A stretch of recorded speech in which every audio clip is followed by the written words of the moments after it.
Attorney General William Barr recently announced multiple lawsuits against sanctuary states and sanctuary cities. Now, congressional lawmakers are announcing new legislation to help rein it in. Here's One America's Hines in Washington.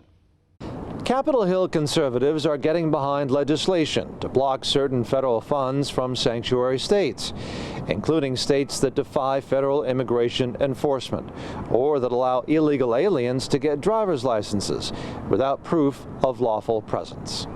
We think it is important, if states are going to refuse to comply with federal law, that they not be able to get taxpayer funds. The legislation prohibits certain types of grants, law enforcement grants, to go to states that allow illegal immigrants to have a driver's license. That from Tennessee Senator Marsha Blackburn and Colorado Congressman Ken Buck, sponsors of legislation to stop greenlighting driver's licenses for illegal immigrants. It is the latest in a string of efforts to crack down on sanctuary cities and states and ensure that state and local governments are cooperating with immigration enforcement. Cooperation that is a matter of national security, says Blackburn.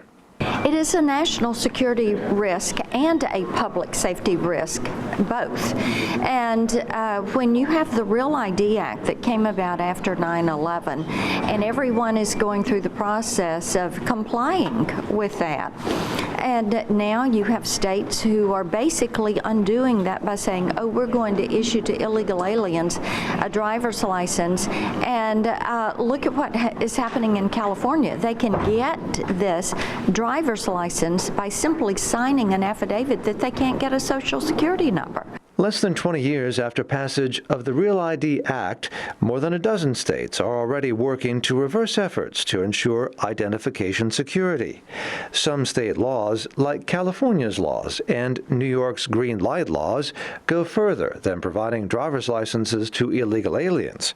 Many of these sanctuary states also forbid local authorities from transferring information about potentially dangerous criminal aliens to the Department of Homeland Security. Now, the federal government isn't involved in issuing driver's licenses, nor am I advocating that it should be involved in those driver's licenses. But as a country, we have to come together and make sure that we respect the rule of law and that we make sure that those who are breaking the rule of law are not given certain privileges in this country. The legislation is quickly gaining support. Blackburn's Senate bill has 8 co-sponsors, while Buck's House bill now has 27. Hines, One America News, Washington. Want to see more videos like this? Click on the link below and subscribe to One America News on YouTube, and call your cable provider and kindly demand that One America News is added to your lineup. Call and subscribe today.